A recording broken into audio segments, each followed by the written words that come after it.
It's Olympic time, and I am totally and completely obsessed. I say obsessed with the Olympics. Anybody else out there?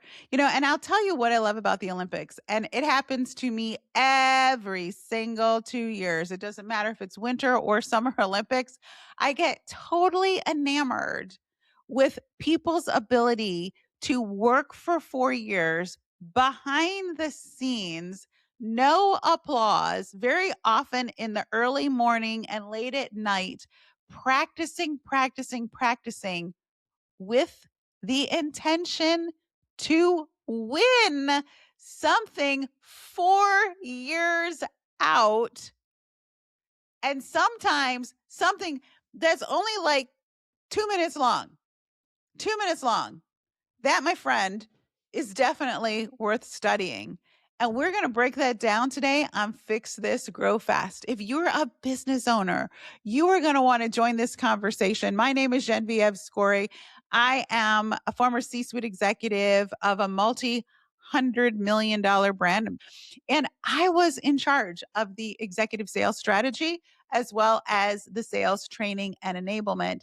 And now I teach women like you how to sell and love it without the fuss and the hype and the spammy grossness, all of those things. You know what I'm talking about. So pull up a chair.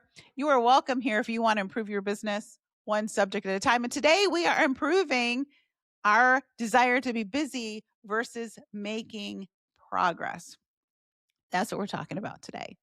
So if you're joining us today and you have a busy calendar and you feel like you've been putting in the effort, but you're not getting the results, but you're always busy, and you're maybe even a little confused by your busyness, this whole episode is for you. I have been there too. And I am coaching women off the ledge every single week who are so tired of being busy and not getting results. And we are all into Olympic season. So we're going to break this down and we're going to compare it to Olympians. So is that okay? I hope it's okay. Here we go.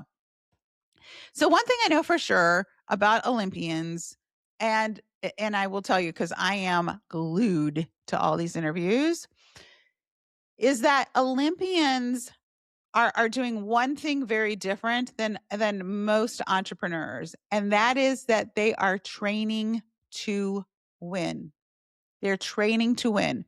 Olympians never ever confuse being busy with training to win. And I think there's a lot of people out there, and I don't know if it's social media or we've entered an age where everybody coaches and nobody really has any coaching experience to speak of. I mean, I was listening to one thing the other day and someone said, "Oh, you just need to be one step ahead of the people you coach." Really? Come on. That's not that's not coaching. That's babysitting. That is not coaching. But when I look at Olympians, and I think these are people that for 4 years have been singularly focused on one performance, in many cases, one routine that they're going to practice over and over and over again strategically behind the scenes. Like, this is the work that doesn't hit the highlight reel. This isn't the work that people talk about on social media. Nobody goes, "Oh, here's my little highlight reel of all those mornings at 5 o'clock in the morning or those late nights where I was out there doing the things." And just for the record, no Olympian trains to just be busy. Like, they're not hiring a coach to keep them accountable. They're already accountable. They're not hiring a coach to motivate them to win or to show up. They already want those things. They aren't hiring a coach to unload their emotional baggage. They have made a decision. It's not an if or a when. It's not a, "Hey, let's see how it goes." It's like repetition without applause, boring, unglamorous, repetitive practice and training. That's the decision that they're making for one result, and it's mastery. It's mastery. Y'all, I remember when I was first in sales in general, let alone having my own business, I could have cared less about mastery. And I'll tell you, I couldn't have hated it more. There was nothing I really liked about my job except my pay. And even that, I wasn't really getting a great amount of money. There was never and I went to the training classes. I had to go to the training classes, but I never went with the intention of winning.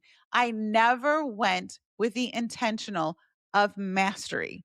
I wanted to just keep showing up and doing the things that I was doing and somehow magically expecting things to get better. It doesn't work that way. And I remember feeling like, oh, I was so busy. And I will tell you, I'm going to share some secrets here. I have coached so many very competent women that tell me repeatedly, I have been doing this for like 8 years, 10 years, 7 years, and I'm not getting the results I'm looking for, or the results I am looking for come and go. And it's so irregular. I don't know what's happening. And do you know what they tell me? They tell me how busy they are. And they are. These aren't women that aren't doing the work. Maybe like you, they're showing up. Their calendars are full. They have appointments. They're talking to people. But here's what you don't understand. If you have not made the decision to actually master your work, then you may be stuck in the busyness trap. Because busyness does feel responsible. Busyness does feel like, we're doing the thing. But the secret is that busyness is actually avoidance in disguise. It is, y'all. I mean, I'm sorry if I'm the first person to tell you that, but I want you to know, if you have been super, super busy and you're not getting results, chances are very good there's parts of your business that you need to take a look at and you're avoiding it, and you're using your busyness as the way to ignore it, to not see it, to hide from the parts of the business that you need to work on. And the busyness has created an illusion of progress. And I am going to drop this little goodie here. The second thing that I hear from so many women is that they don't have their spouses. They don't have their spouse's support. And do you know why I believe that is? Because I think the spouse sees before the entrepreneur sees that they're literally just being busy. And I got to tell you, nobody wants to be attached to and have to compensate for a spouse who's being inconveniently busy and making promises that this is what I'm working toward, but there's never any real movement in that direction. You know that you're just being busy if you aren't paying attention to any sort of numbers. Like, busy people are too busy to evaluate logically. They don't look at their numbers. They don't have any metrics, and they don't even have any standards. I remember creating a training program and talking to some leaders in the industry and saying, like, this needs to be the standard. People need to do X in order to get recognized or to feel like this is like the base level of work that needs to get done. And in every other business, that is totally okay. But it was really interesting that I regularly would run into sales leaders who were like, I don't want you to set standards. We don't want standards. You'll scare people off with standards. Well, the truth is, People are either going to quit and leave because they're not getting the results they're looking for, or worse yet, they're going to quit and stay. So, when we avoid standards and we replace standards with busyness, nothing gets better.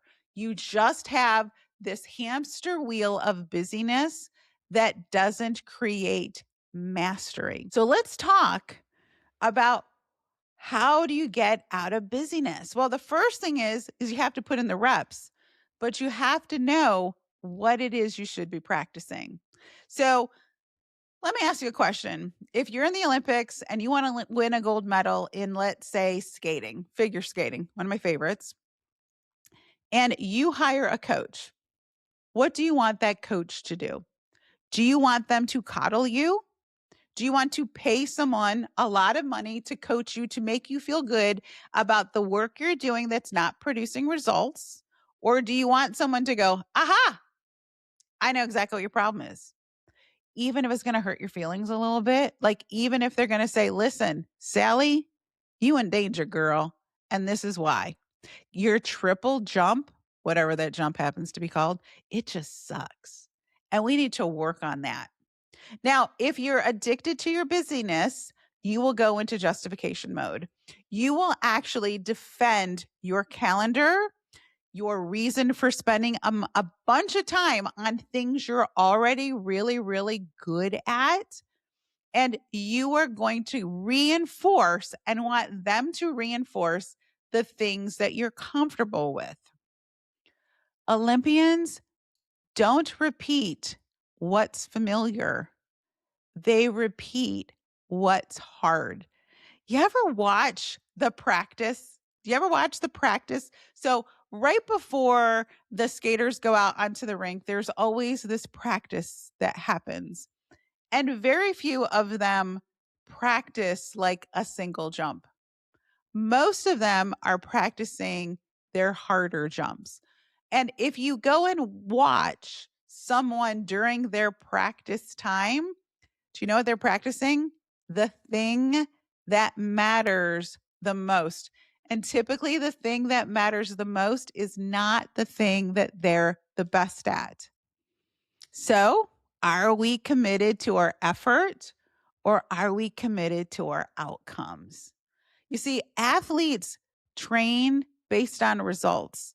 And when they don't get the results they're looking for, they figure out what components need to be broken down. So we're going to look at what we're doing and we're going to only practice. We're only going to work on the things that we're not good at. So next practice is going to be the triple jump. We're not practicing the single. You got that down. You got that down. Now, would it be easier to practice a single? Would you feel better practicing the single every day? Would you pat yourself on the back every day? Yes, but if your goal was to win the Olympic medal, you have to practice the hard things. And busy entrepreneurs protect their routines instead of correcting them. And the difference here is loyalty to effort versus the loyalty to the outcome. So let's talk about coaching because this day and age, everybody's coaching. Everybody's coaching. And I get that. I mean, I actually work with women who coach their sales teams.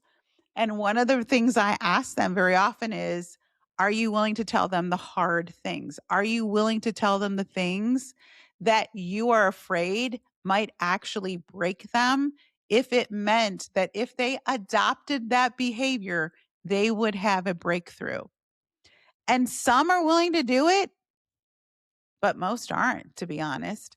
Most people think that coaching is about motivation and it's about accountability and it's about cheerleading. And my least favorite, it's about emotional processing. Y'all, what's in there in that list is a little bit of therapy and a little bit of babysitting, but that's not coaching. If you hire a coach, you are asking someone to correct behaviors that are not where they should be before you get comfortable with the familiar. A coach doesn't let you hide. A coach doesn't let you justify the work you're doing. A coach doesn't pretend that you're going to get where you want to go by doing the familiar things you already do really, really well. Like, I love listening in my field to people that talk about, like, oh, you don't want to do this and you've been told to do that, and they're just going to go back to, and I know exactly what it is. Like, I you know what they're teaching feel good. They're teaching feel good. So basically what they're being paid to do is to validate work that doesn't actually work.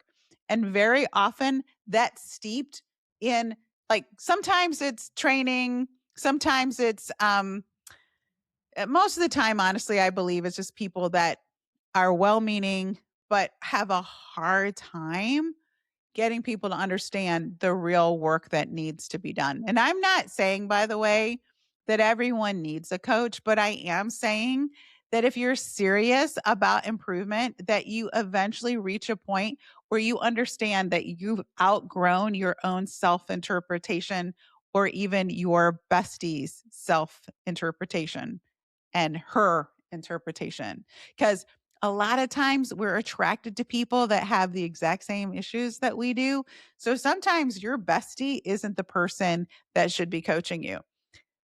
Busy, busy schedules protect familiar strengths. I want you to repeat that. Busy schedules protect familiar strengths.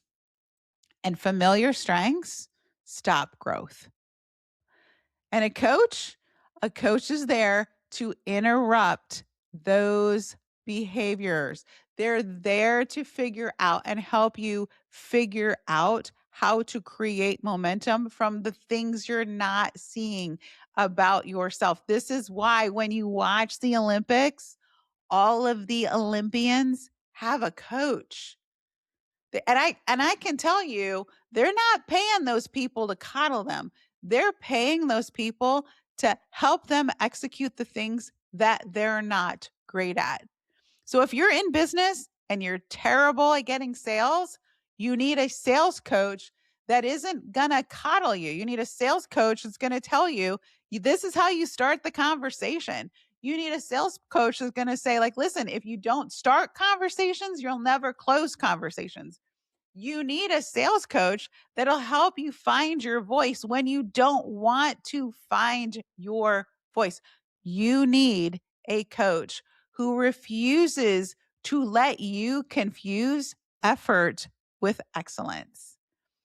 When you work with a coach, you're going to find that you're going to be asked for standards. If you are coaching with someone that is not requiring you to set standards, and by standards, I mean you will reach out to this many people a day, you will close this many people a month.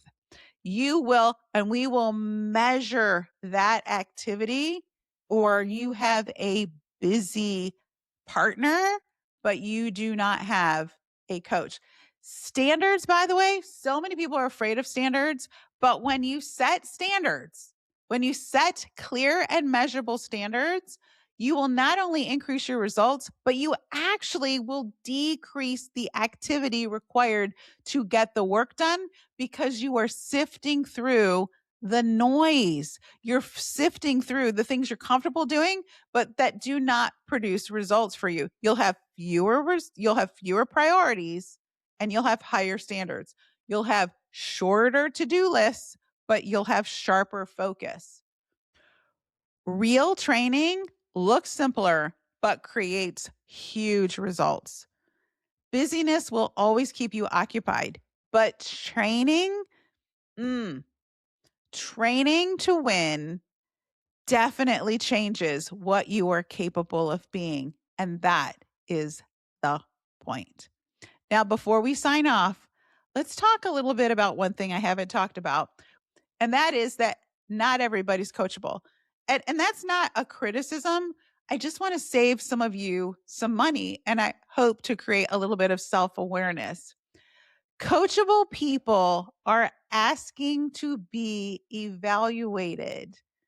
They are asking you to help them repeat what they are not good at. So if somebody asks you to coach them, you've got to ask them a couple of questions.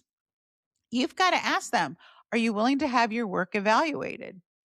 If you're being coached, you have to ask yourself, am I willing to have my work evaluated? You have to ask yourself, am I willing to be asked to do the things that I probably don't like to do because I'm not great at them? If somebody asks you to coach them, you've got to ask them the question, are you willing to do things that you're not really good at? Because I'm going to tell you, you're going to find out.